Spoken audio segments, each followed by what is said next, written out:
Esta é uma história de ficção, mas ela toca em feridas muito reais. Às vezes, a pessoa que mais ama acredita que sabe proteger, quando na verdade começa a sufocar. E às vezes, a nora que parece errada à primeira vista é justamente quem impede uma tragédia silenciosa. Antes de continuarmos, contem nos comentários se já viram uma família quase se destruir por orgulho, medo ou preconceito.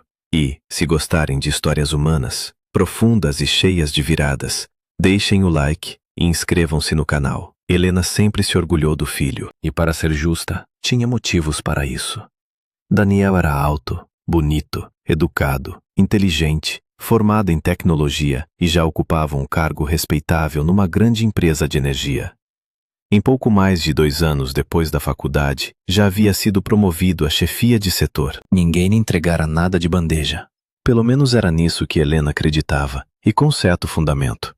O rapaz trabalhava muito, aprendia depressa, sabia se posicionar e causava boa impressão. Quando soube da promoção, Helena chorou. Chorou de alegria, de alívio e, no fundo, de vaidade também. Tudo parecia ter saído como ela planejara, ou melhor, até acima do que imaginara. O filho tinha um bom salário, dirigia um carro novo e já havia comprado o próprio apartamento, ainda que financiado. O veículo, inclusive, fora presente dela, dado no dia da formatura. Helena gastara quase todas as economias naquele gesto, mas nunca achou exagero fazer sacrifícios por Daniel. Para ela, o filho não era apenas um filho, era a maior prova de que sua vida inteira tinha valido a pena. Daniel ainda morava com a mãe enquanto terminava a reforma do apartamento novo no centro da cidade. Helena gostava disso mais do que admitia. Sabia que aquele arranjo não duraria para sempre. Sabia que o filho se casaria, criaria a própria rotina e construiria uma vida separada da dela. Mas até esse dia chegar, saboreava cada detalhe. Preparar os pratos favoritos dele, passar suas camisas, esperar o som da chave na porta no fim da tarde. Quando Daniel chegava do trabalho, ela perguntava como tinha sido o dia. Como fazia quando ele ainda usava o uniforme de escola. E ele respondia, às vezes com pressa, às vezes com paciência, mas respondia. Nos últimos tempos, no entanto, Helena percebeu que o filho não tinha tanta pressa de voltar para casa. Havia alguém, disso ela tinha certeza, uma mulher. Só que Daniel, por algum motivo, não a apresentava. Helena interpretou aquilo como um sinal de que não era nada realmente sério. Talvez uma companhia passageira, talvez um romance ainda incerto, talvez o próprio filho não quisesse criar expectativas na mãe. Helena aceitou essa explicação porque lhe convinha. Na cabeça dela, Daniel merecia uma mulher impecável, bonita, educada, bem formada, ambiciosa na medida certa, vinda de uma família sólida, do mesmo nível social que ele, alguém à altura do homem em que ela, com tanto esforço, o transformara. Helena tinha consciência do próprio papel nessa história.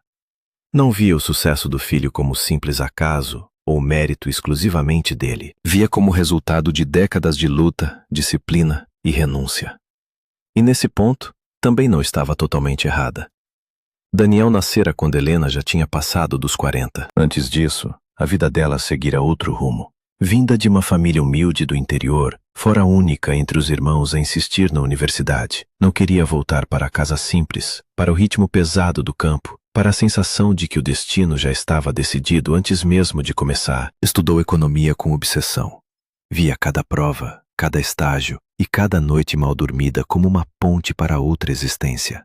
Seu esforço chamou a atenção ainda na faculdade. Um professor influente conseguiu para ela um cargo de assistente contábil numa das empresas mais importantes da cidade. Entrar ali sem indicação era quase impossível. Helena sabia disso e sentiu, pela primeira vez, que a sorte também podia sorrir para quem se preparava. Ela não desperdiçou a oportunidade. Trabalhou como se a própria vida dependesse daquilo. Aprendeu depressa, assumiu responsabilidades acima do cargo, fez cursos, especializações, leu tudo o que podia. Não queria apenas ter um emprego. Queria tornar-se indispensável.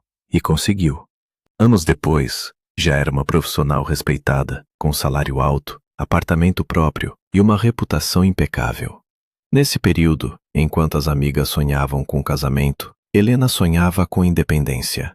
Não por ideologia ou rebeldia vazia, apenas porque sentia medo de depender de alguém. Vira mulheres demais serem diminuídas, traídas ou abandonadas depois de depositarem toda a vida nas mãos erradas. Preferiu construir primeiro um chão firme. Quando finalmente comprou o apartamento, já com mais de 30 anos, passou a primeira noite ali como quem contempla um milagre. Aquele teto não era alugado. Era dela. Cada parede parecia dizer que todo o cansaço tinha tido sentido. Só depois disso começou a pensar seriamente em casar.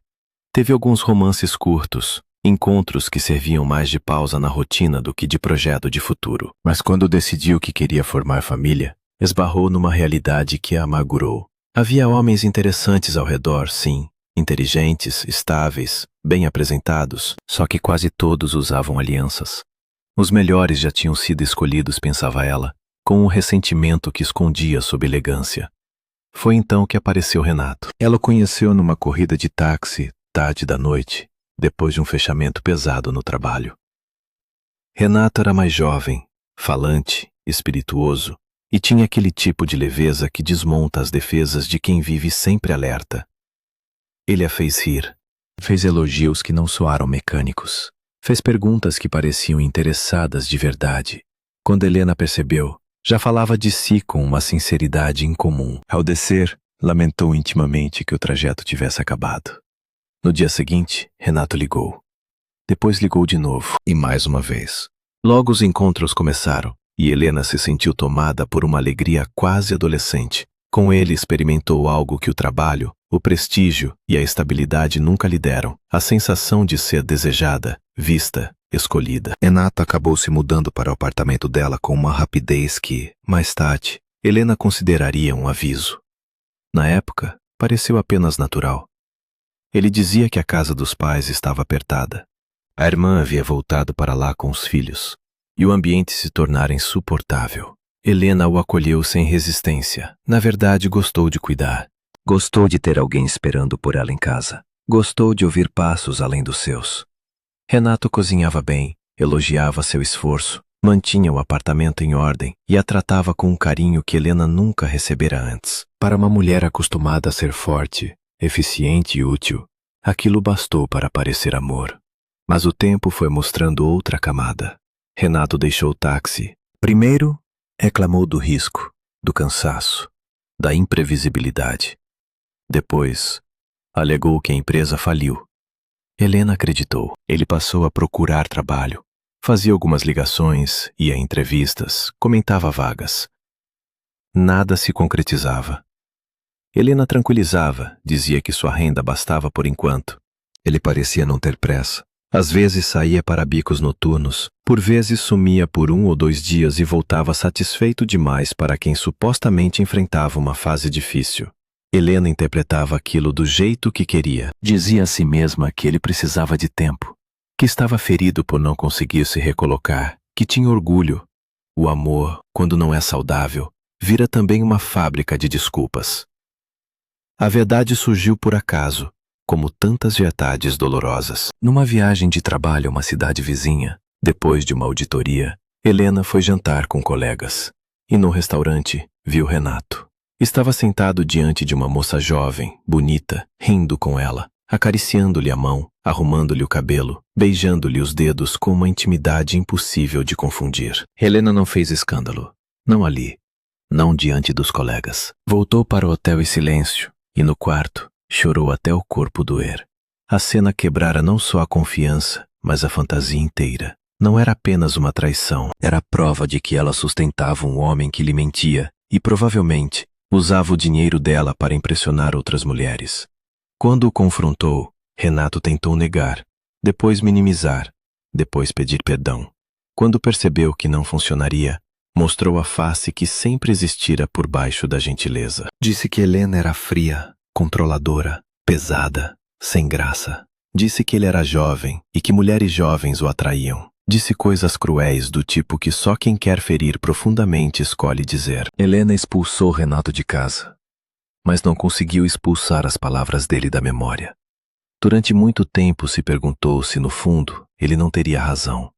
Se havia nela algo desagradável, algo que afastava os homens.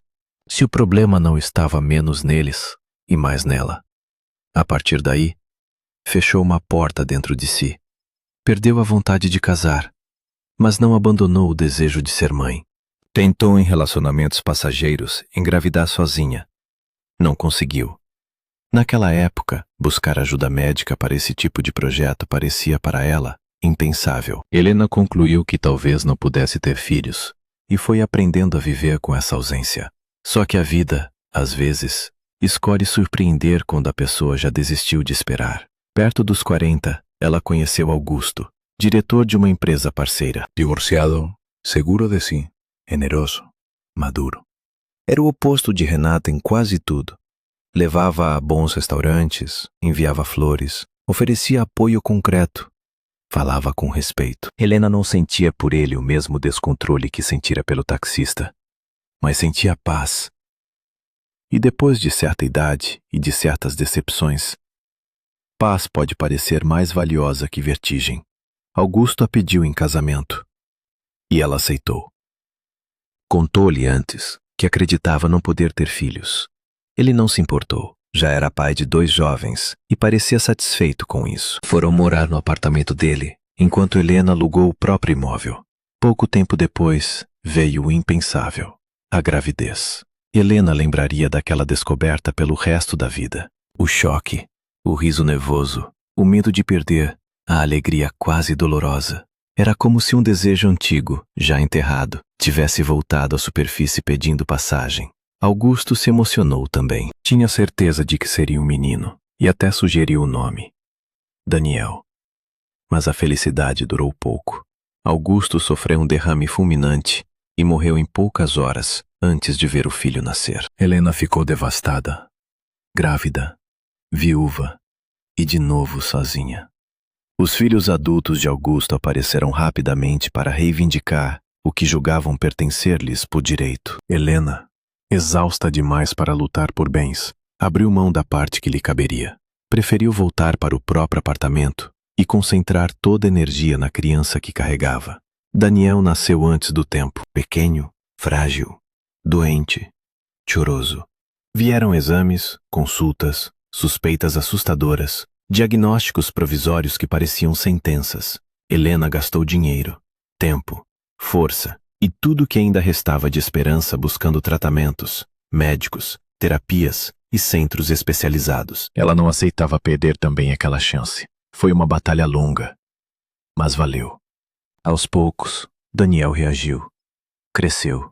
Desenvolveu-se. Chegou à escola saudável, inteligente, curioso. Em casa havia medalhas de natação, livros infantis por todo lado, um piano pequeno num canto. Helena administrava a carreira e a maternidade como se estivesse conduzindo a operação mais importante da vida. Levava o menino a aulas, competições, consultas, cursos. Trabalhou por 2. Sonhou por 2. Protegeu por 2. Daniel correspondia. Tirava excelentes notas. Lia muito. Destacava-se nas Olimpíadas escolares. E mais tarde, descobriu uma paixão por programação. Helena, que não entendia nada de placas, cabos e componentes, comprou tudo o que ele pedia. Computador potente, peças, acessórios, livros, cursos. O que importava era alimentar o talento do filho. E o talento floresceu. Daniel entrou na universidade com brilho. Helena via nisso a confirmação de que tinha feito tudo certo. Cada cansaço, cada renúncia, cada manhã em que correu sem ajuda de ninguém, havia produzido um resultado. E esse resultado tinha nome, rosto e diploma a caminho. Só que no 4º ano da faculdade, algo desandou. Daniel começou a mudar. A mudança não veio de um dia para o outro. Por isso Helena demorou a perceber a gravidade. Primeiro surgiram novos amigos. Depois, saídas noturnas. Depois, ausências mais longas. Em outro contexto, isso poderia parecer apenas juventude. E foi assim que Helena interpretou no começo. Pensou que talvez o filho estivesse enfim vivendo o que não vivera antes. Achou até saudável que ele se permitisse mais leveza, mais convivência, mais improviso. Mas logo as coisas perderam o contorno inocente. Daniel passou a voltar de madrugada, às vezes de manhã, cambaleando de cansaço, sem olhar direito para a mãe, caindo na cama vestida. Vieram faltas, notas ruins, irritação. O rapaz, antes delicado e atento, respondia com agressividade, impaciência, deboche. O telefone da coordenação da faculdade começou a tocar na casa de Helena. Professores avisavam que se aquilo continuasse, ele seria desligado. Helena tentou conversar. Daniel rebatia. Ela insistia. Ele se fechava ou explodia. A mulher não reconhecia o filho no rapaz ríspido, mentiroso e quase hostil que agora habitava a própria casa. Como recurso extremo, cortou o dinheiro. Passou a lhe dar apenas o suficiente para transporte. Daniel continuou desaparecendo. Pouco depois, Helena percebeu que joias haviam sumido da gaveta onde as guardava. Correntes, anéis, pulseiras. Quando soube que ele não fizera a prova de várias disciplinas e seria desligado da faculdade, sentiu o chão ceder. Discutiram feio. Daniel saiu batendo a porta e ficou semanas fora. Helena entrou em desespero, procurou delegacia, pediu ajuda, ouviu respostas burocráticas, quase ofensivas. Diziam que jovens somem e depois voltam, que ela precisava esperar. E ele voltou, magro, abatido, mal vestido, com os olhos vazios. Helena pensou em bebida. Pensou em más influências. Pensou em rebeldia tardia. Não enxergou o fundo do abismo, só a borda. Naquele período, ela chegou a sentir medo do próprio filho, e esse foi um sentimento que a encheu de culpa. Mesmo assim, decidiu lutar, tentar de tudo. Não seria agora, depois de ter arrancado Daniel de tantos riscos quando bebê, que simplesmente assistiria à ruína dele. Mas dessa vez nada obedecia à lógica dela. Daniel recusava médicos, se irritava ao ouvir qualquer crítica aos novos amigos. Dizia que estava bem, que finalmente podia ser ele mesmo, que não queria mais viver para corresponder a uma imagem perfeita fabricada pela mãe. Helena chorava, implorava, acusava, aconselhava. Nada penetrava. Até que depois de quase 1 ano de tormento, a situação pareceu melhorar sozinha. Daniel foi se estabilizando. Parou com as noitadas. Voltou à universidade com a ajuda de antigos professores, retomou os trabalhos, recuperou a postura. Mais que isso, pediu perdão à mãe, reconheceu que a fizera sofrer, admitiu que vendera as joias dela, prometeu reparar. Helena se agarrou a essa mudança com toda a alma. Preferiu acreditar que o filho apenas atravessara uma fase confusa, um atraso no amadurecimento, uma espécie de crise tardia. E de fato, a partir dali, a vida pareceu entrar nos trilhos.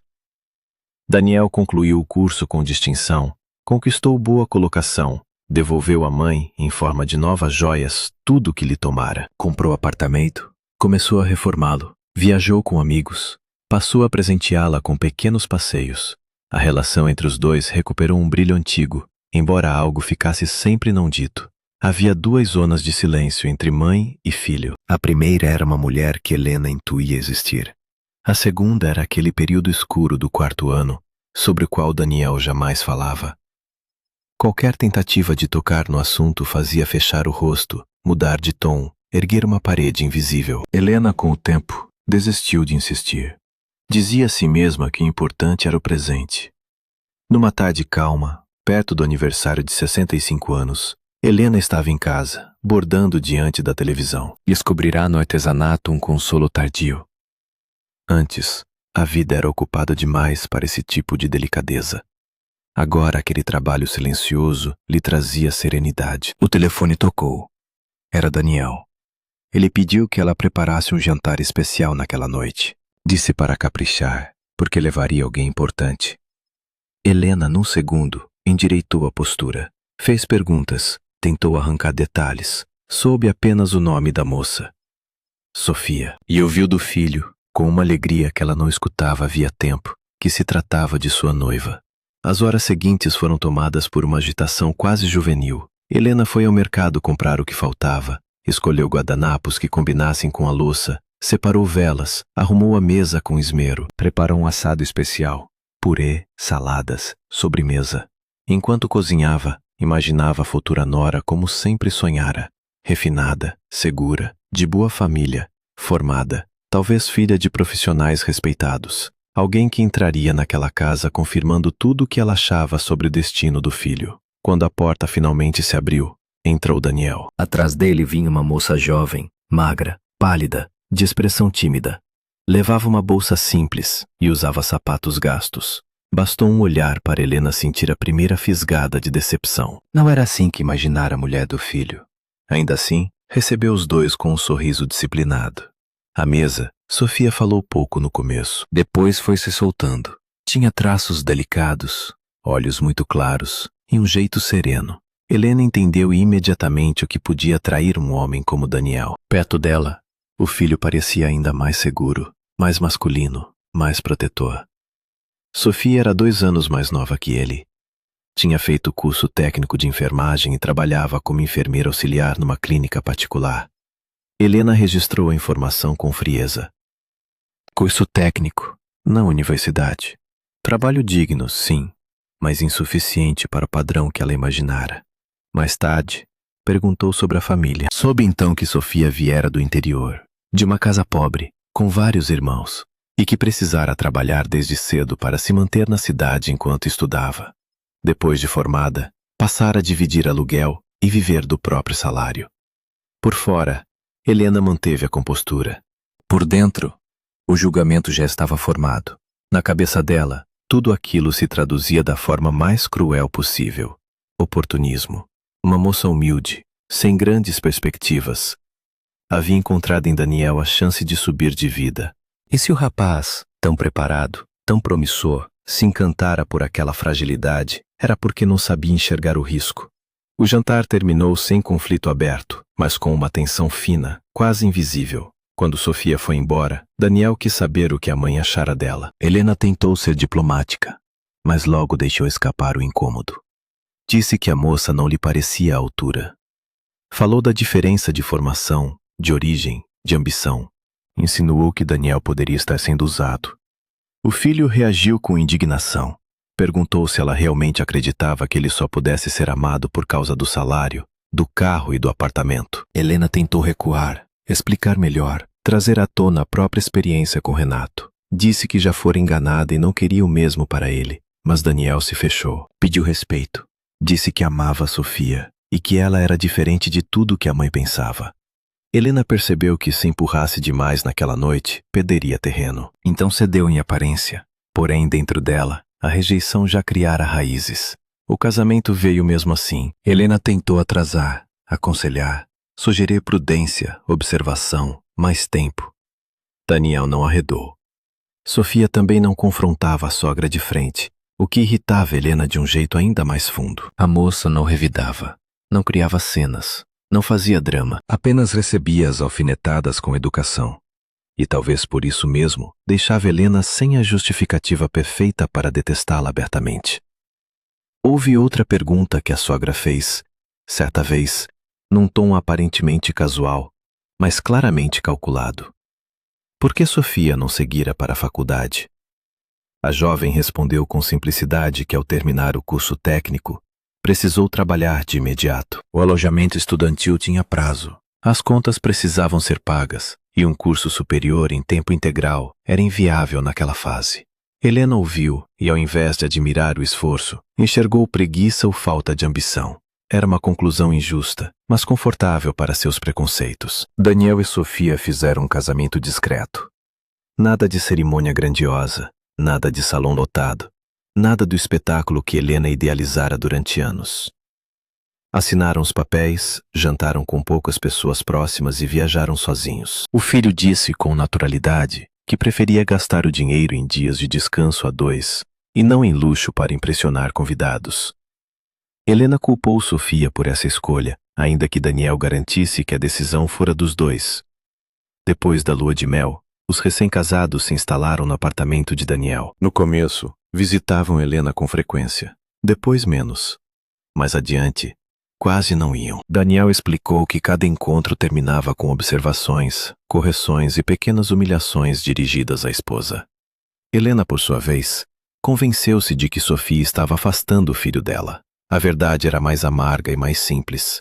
Daniel apenas protegia a paz da própria casa. Helena criticava tudo em Sofia. Como se vestia, como segurava a colher, como ria, o que lia, o que não sabia comentar. Fazia isso sob verniz de bons conselhos. Dizia que estava apenas ajudando a moça a se adaptar. No fundo, Queria marcá-la como inadequada. Sofia suportava em silêncio aparente. Depois, certamente desabafava com o marido. Helena imaginava esses momentos com irritação, convencida de que a nora se fazia de inocente. Um dia, porém, surgiu para ela o que parecia ser a prova definitiva de que estivera certa desde o início. Helena sentiu uma dor forte no abdômen e marcou o exame numa clínica particular, já que no sistema público demoraria demais. Ao chegar, viu com surpresa que Sofia trabalhava ali. A jovem usava uniforme branco e se movia com segurança entre os pacientes. Havia delicadeza no jeito, mas também firmeza. Helena, no entanto, não estava interessada em reconhecê-la por esse ângulo. Quase por impulso, escondeu o rosto atrás de uma revista e passou a observá-la sem ser percebida. Foi então que viu um médico bonito, elegante, de postura confiante, sair de um consultório e dirigir-se a Sofia com um sorriso especial demais. Ele a olhava de uma forma que Helena não confundiu.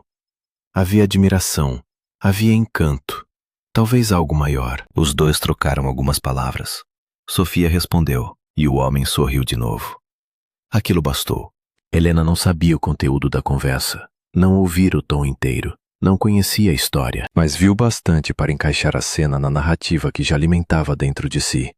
A moça humilde que se casara com um homem bem-sucedido agora flertava com o médico. Na cabeça de Helena, tudo se organizou num raciocínio aparentemente lógico. Sofia queria sempre o degrau seguinte. Naquela mesma noite ligou para Daniel e contou o que tinha visto. Esperava choque, indignação, talvez finalmente a abertura de olhos do filho. Recebeu outra coisa: frieza. Daniel respondeu que homens olhavam para Sofia porque ela era bonita e que isso não significava nada. Disse, mais duro, que sua esposa era justamente a pessoa em quem mais confiava. Helena se feriu com a frase. Perguntou então se nele, na própria mãe, ele já não confiava. Daniel hesitou e respondeu que, ultimamente, não podia confiar muito quando o assunto era Sofia. Essa resposta ficou ecoando nela por dias. Helena passou a ver a nora não apenas como interesseira, mas como infiel. A convicção a endureceu ainda mais. Algum tempo depois, aproximou-se o aniversário de 65 anos de Helena. Como a vida não lhe dera o casamento grandioso do filho que ela fantasiara, decidiu compensar no próprio aniversário. Reservou o salão, convidou antigos colegas, amigos, conhecidos. Queria brilho, prestígio, homenagens, movimento. Queria ser celebrada. Daniel e Sofia compareceram. A moça estava discreta, mais quieta que de costume, como se o ambiente lhe fosse estranho. Helena, em vez de reconhecer o constrangimento natural de quem não se sente inteiramente bem-vindo, interpretou aquilo como falta de traquejo. Achou até satisfatório vê-la desconfortável no meio de pessoas que considerava mais refinadas. A festa corria bem. Discursos, risos, música, elogios. Helena recebia tudo com prazer, até que chegou a vez de Daniel falar. Ele se levantou ao lado da esposa, fez um brinde emocionante à mãe, agradeceu o que ela fizera por ele e, em seguida, anunciou que o maior presente viria em março, quando Helena iria ao hospital buscar o neto. Por alguns segundos a notícia pairou no ar como luz. Depois vieram aplausos, vozes felizes, lágrimas. Sofia baixou os olhos, constrangida. Daniel a abraçou com ternura. Só Helena ficou imóvel. Em vez de alegria, sentiu uma mistura amarga de ofensa, exclusão e desconfiança. A gravidez já estava adiantada, ou seja, tinham escondido dela durante meses. Ela não fora a primeira a saber. Não fora tratada como o centro da família e, acima de tudo, a lembrança do médico na clínica voltou com força. A dor narcisista e o preconceito fizeram o resto. Quando o salão ainda celebrava, Helena se levantou e perguntou, diante de todos, se Daniel tinha certeza de que o bebê era dele. O silêncio que se seguiu foi pior do que um grito. Sofia ficou pálida, depois vermelha. Pareceu ter levado um golpe. Daniel endureceu o rosto de um jeito que Helena jamais esqueceria. A nora saiu do salão sem dizer nada. O filho lançou à mãe um olhar em que havia nojo, tristeza e ruptura, e foi atrás da esposa. O restante da festa continuou por inércia. As pessoas preferiram fingir que nada de irreparável acontecera. Uma amiga de Helena, querendo confortá-la, ainda disse que ela fora corajosa por falar a verdade, mas o estrago já estava feito. E até a própria Helena percebeu isso. só não conseguiu admitir inteiramente para si. Nos 2 meses seguintes, Daniel ignorou as ligações da mãe. Depois bloqueou o número. Helena sofreu como há muito não sofria. O apartamento ficou silencioso demais. O bordado já não a acalmava. A televisão falava para ninguém. Pela primeira vez em muito tempo, a mulher que construíra tudo com tanto controle sentiu-se completamente impotente. Ela dizia a si mesma que o filho estava sendo manipulado, que Sofia, com medo de ser desmascarada, o afastava de propósito. Isso a ajudava a suportar a culpa. Aceitar que o afastamento era consequência de sua própria crueldade seria mais difícil. Até que um dia Daniel apareceu. Entrou com a chave que ainda tinha, sem aviso. Helena se levantou num salto, emocionada. Tentou abraçá-lo, mas ele recuou. Não havia raiva explosiva no rosto dele. Havia algo mais grave. Decisão. Disse que precisavam conversar. Muito. Helena, nervosa, tentou começar pedindo desculpas pelo que acontecera no aniversário, mas ainda misturava o pedido com a velha acusação contra Sofia. Repetiu a história do médico, insinuou que vira demais para duvidar. Daniel a interrompeu. Perguntou se ela ao menos sabia quem era aquele médico. Helena respondeu com ironia amarga. O filho então explicou que se tratava do diretor clínico da instituição, um homem que, de fato, admirava Sofia e que já a convidara para sair tempos atrás. Só que Sofia recusara. Daniel sabia de tudo. Sempre soubera. Helena ficou sem resposta, e Daniel continuou, com uma calma dolorosa. Disse que talvez o grande erro dele tivesse sido esconder coisas demais da mãe durante anos. Fez isso para poupá-la, para evitar sofrimento, para impedir que ela carregasse imagens insuportáveis, mas agora entendia que o silêncio cobrara um preço alto. Se Helena queria saber quem Sofia era de verdade, precisaria conhecer o pior momento da vida dele. Foi então que lhe contou tudo. Contou sobre o 4º ano da universidade, sobre a chegada de um colega transferido, Murilo, alguns anos mais velho, com postura insolente, olhar cansado de quem parecia já ter vivido demais, e uma liberdade que para um rapaz criado sob disciplina rigorosa soava fascinante. Murilo entrava e saía de aula como queria, comia durante explicações, discutia com professores, faltava por semanas e voltava como se nada fosse. Havia em torno dele um ar de vida intensa, imprevisível, proibida. Daniel, até ali o aluno exemplar, começou a invejá-lo. Não a irresponsabilidade em si, mas a sensação de autonomia absoluta. Enquanto Murilo parecia escolher tudo, Daniel sentia que sua trajetória já vinha desenhada desde a infância. Notas impecáveis, diploma, carreira, casamento, filhos, prudência. Uma vida correta, sim, mas sem aventura, sem desordem, sem risco, sem a ilusão da liberdade. Quando Murilo o convidou para uma noite num clube, Daniel aceitou quase como quem experimenta um portal. Naquela primeira saída, sentiu-se diferente, mais solto, mais audacioso, mais interessante. O grupo de Murilo o acolheu. Havia bebida, música, mulheres, conversas rápidas, uma energia artificial de pertença. Em determinado momento, ofereceram-lhe algo que diziam ser apenas um estimulante leve, natural, para prolongar a disposição. Daniel hesitou pouco. Não queria parecer infantil, medroso, deslocado. E aceitou. Depois disso, o deslize virou caminho. O que no início parecera diversão se transformou numa rotina destrutiva. Vieram noites sem fim, substâncias cada vez mais perigosas, ressacas físicas e morais, perda de interesse pelos estudos, irritação constante, necessidade crescente de dinheiro. Daniel disse à mãe, com a voz baixa, que naquele período sua mente já não funcionava como antes. O prazer era breve, o vazio depois era enorme, e ainda assim ele corria atrás de mais. Falou também da violência que surgira dentro dele, do dia em que quase levantou a mão contra a própria mãe, não por ódio genuíno, mas por degradação completa. Disse que naquele estado, ela lhe parecia apenas mais um obstáculo entre ele e o próximo escape.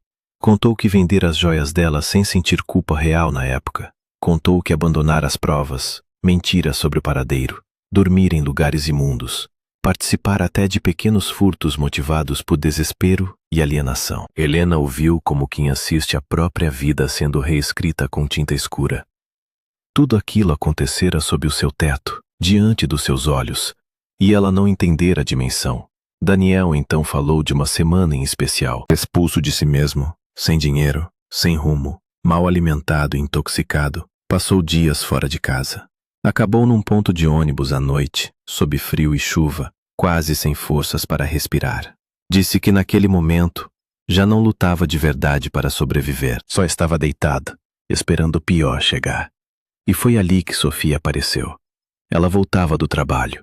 Viu um rapaz destruído, tremendo, quase inconsciente, e poderia ter desviado o olhar como tantos fariam. Não desviou. Chamou ajuda. Acompanhou a ambulância. Ficou ao lado dele até o atendimento começar. Mais tarde, o médico disse claramente a Daniel que ele só tinha escapado por muito pouco. Sofia também era jovem que depois foi vê-lo no hospital para saber se ele estava vivo. Conversou com ele, ouviu sem julgamento, descobriu sua história, mostrou a dele, feita de pobreza, esforço e dignidade. Daniel contou à mãe que, ao falar com Sofia, sentiu pela primeira vez vergonha verdadeira do que se tornara. Não a vergonha vazia de ser pego, mas a vergonha profunda de estar desperdiçando a própria vida. Quando recebeu alta, ainda oscilou. Chegou a aceitar mais uma saída com Murilo e os outros. Mas no meio daquilo tudo, Sofia telefonou. Pela respiração dele, pelo barulho ao fundo, pelo modo como falava, percebeu imediatamente onde estava. Então lhe deu um ultimato. Ou ele saía dali naquele instante e escolhia outra vida, ou a perderia para sempre. Daniel escolheu Sofia. Disse à mãe que essa escolha não fora romântica num sentido superficial. Fora salvadora. Sofia não o curou sozinha, mas foi a primeira pessoa a lhe oferecer amor sem permissividade, cuidado sem humilhação, firmeza sem manipulação. Ela o fez acreditar que ainda havia nele alguma parte digna de ser resgatada. Ele cortou vínculos, retomou a faculdade, voltou a estudar, recomeçou trabalhos pequenos como freelancer, reconstruiu a rotina e a identidade. Tudo isso enquanto Sofia ficava ao lado, sem espetáculo, sem cobrança teatral, sem exigir reconhecimento. Apenas ali. Por isso, quando Daniel dizia que a esposa era a pessoa em quem mais confiava, não usava a frase bonita. Estava dizendo a verdade mais séria da própria vida. Helena já chorava em silêncio nesse ponto. Não apenas pela história do filho, mas por perceber o tamanho da injustiça que cometera contra a mulher que o salvara 2 vezes. Primeiro do colapso físico, depois da recaída moral.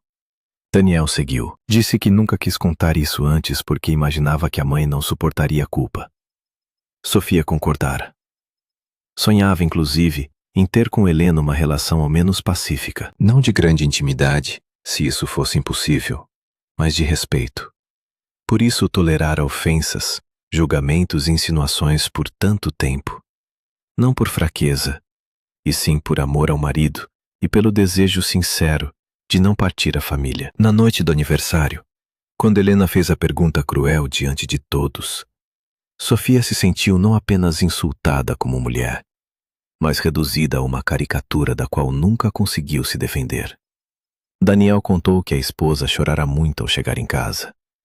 Não pelo orgulho ferido apenas, e sim porque entendera que para a sogra, todo o bem que fizera jamais pesaria mais do que sua origem humilde. Esse foi o golpe mais duro para Helena. Ela sempre se orgulhara de ter saído da pobreza pelo próprio esforço, mas sem perceber, tornara-se exatamente o tipo de pessoa que no passado teria olhado para ela com desconfiança, esquecera de onde viera, ou pior, lembrava apenas da parte que a favorecia. Queria para si a narrativa da superação, mas negava a outra mulher humilde o direito de também ser digna, trabalhadora e íntegra. Quando Daniel terminou, o apartamento ficou tomado por um silêncio pesado e verdadeiro. Helena sentia que nenhuma defesa fazia mais sentido. Não havia argumento, nem experiência passada, nem instinto de mãe que justificasse o veneno com que tratara Sofia. O que ela chamara de proteção tinha sido, muitas vezes, controle. E o que chamara de prudência tinha sido preconceito. Com a voz quebrada, perguntou se Sofia algum dia perdoaria. Daniel respondeu com uma tristeza mansa que a mãe talvez nunca tivesse realmente conhecido a esposa.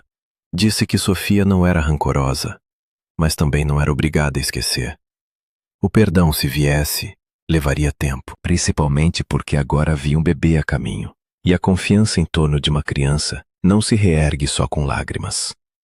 Helena baixou os olhos. Pela primeira vez em muitos anos, não quis parecer forte. Quis apenas ser honesta. Disse que estava envergonhada. Disse que, ouvindo tudo aquilo, percebia ter ficado tão ocupada em defender a imagem do filho que nunca se perguntou quem ele era de fato. Amara Daniel profundamente, sem dúvida. Mas talvez o tivesse amado também como projeto, como extensão de si, como prova do próprio valor. E nisso o apertara demais. Daniel não a abraçou de imediato. Ainda havia dor entre os dois. Mas o rosto dele suavizou um pouco. Havia ao menos uma fresta. Nos dias seguintes, Helena pensou muito. Reviu a própria história inteira, desde a menina do interior até a profissional respeitada, a viúva tardia, a mãe orgulhosa, a sogra amarga. Percebeu o quanto o medo de perder Daniel a fizera agir como se tivesse direito de escolher tudo por ele. Também percebeu algo doloroso. Por trás do desprezo que demonstrava por Sofia, havia uma inveja antiga. A moça simples possuía algo que Helena nunca tivera em muitos momentos da vida. A capacidade de amar sem transformar amor em posse. Depois de muito hesitar, Helena escreveu uma carta. Não uma mensagem curta, não uma desculpa ensaiada. Uma carta longa, sincera, sem justificar-se demais. Nela reconheceu que julgou Sofia pela roupa, pela origem, pelo diploma que não tinha, pelo jeito discreto, e que em nenhum momento se esforçou para ver o que realmente existia ali. Agradeceu por tudo que a jovem fizera por Daniel, inclusive o que ela própria só agora conhecia. Pediu perdão sem exigir resposta, e escreveu também que se um dia o bebê nascesse e Sofia decidisse que Helena não merecia estar por perto, ela entenderia.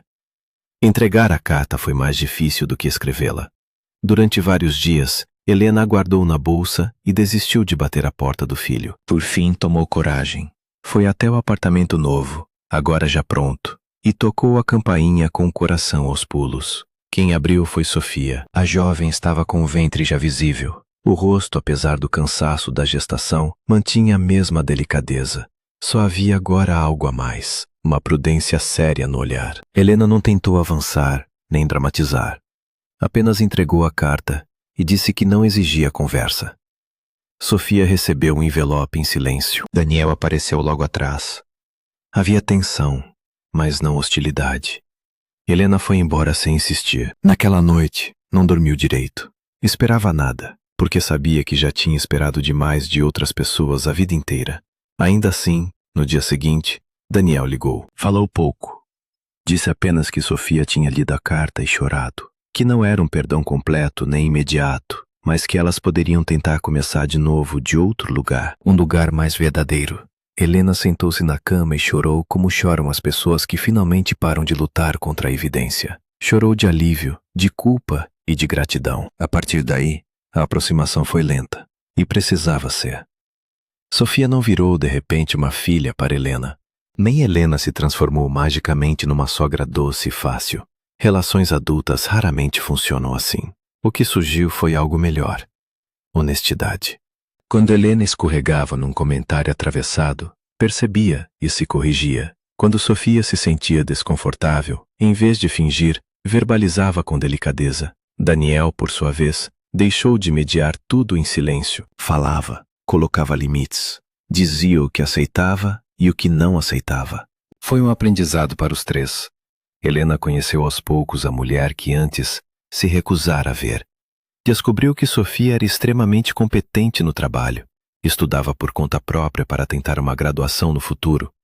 Ajudava financeiramente os pais sem fazer alarde. Tinha humor discreto, memória impressionante e um senso de responsabilidade raro. Descobriu também que aquela aparência frágil escondia uma coragem silenciosa. Era preciso muita força para atravessar a vida dela sem se tornar amarga. Quando o parto se aproximou, Helena não se colocou no centro. Esperou ser convidada. E foi. Não para comandar, não para opinar em tudo, não para transformar o nascimento do neto em palco de reconciliação. Foi porque Daniel e Sofia, aos poucos, entenderam que ela realmente estava tentando mudar. No hospital, enquanto esperava notícias, Helena se lembrou de outra espera. Muitos anos antes, quando Daniel nascera pequeno e indefeso, sentiu o tempo dobrar sobre si. Percebeu que a maternidade, tão idealizada por ela, nunca lhe ensinara automaticamente a humildade. Talvez agora, prestes a ser avó, começasse enfim a aprender. Quando finalmente colocaram o bebê nos braços dela, Helena não pensou em sangue, em sobrenome, em herança, em direito. Pensou em fragilidade, em futuro, em tudo que uma palavra cruel pode destruir e em tudo que um gesto bom pode salvar. Olhou para Sofia, ainda cansada, e para Daniel, com os olhos úmidos, e soube que estava diante de uma segunda chance rara. Com o tempo, a casa de Daniel e Sofia deixou de ser território hostil e virou espaço de encontro simples. Helena levava comida, mas só quando perguntavam se ela queria levar. Fazia carinho no neto, mas sem tomar a criança dos braços dos pais como se soubesse mais. Às vezes ajudava, às vezes só visitava, e descobriu algo que nunca imaginara. Amar sem controlar era mais leve. Daniel também mudou com a mãe. Tornou-se mais carinhoso, mas também mais adulto. Já não vivia para corresponder ao que ela projetava, e justamente por isso a relação entre eles ficou mais verdadeira. Helena passou a enxergar no filho não a extensão da própria luta, mas um homem inteiro, com passado, falhas, sombras, recomeços e escolhas que não lhe pertenciam. Certa tarde, muito tempo depois, enquanto o neto brincava no tapete e Sofia preparava chá na cozinha, Helena viu a nora rir de alguma coisa que Daniel dissera. Era um riso claro, espontâneo, sem defesa, e teve vergonha de si mesma ao lembrar quantas vezes chamara aquela mulher de interesseira, preguiçosa, calculista, infiel, sem jamais ter enxergado a beleza moral que existia nela. Foi então que compreendeu uma verdade simples, mas difícil. Às vezes a pessoa que chega de fora não vem para roubar um filho, e sim para devolvê-lo à vida. E quando uma mãe confunde amor com posse, pode acabar lutando justamente contra quem mais protege aquilo que ela diz amar. No fim, Helena não perdeu Daniel para Sofia. Quase perdeu, por causa do próprio orgulho. Sofia não a substituiu no coração do filho. Apenas ocupou o lugar que era dela por direito, o de esposa, companheira, mulher amada. Quando Helena entendeu isso, deixou de disputar e começou, enfim, a participar. Talvez seja esse o ponto mais delicado de muitas famílias. Nem sempre o maior perigo vem de fora. Às vezes ele nasce dentro de casa, na forma de certezas rígidas, medos antigos e julgamentos apressados. E às vezes, a pessoa mais simples da mesa é justamente a mais nobre. Não porque fale bonito ou tenha currículo impecável, mas porque diante do caos, escolhe cuidar em vez de virar o rosto. Se vocês conhecem alguém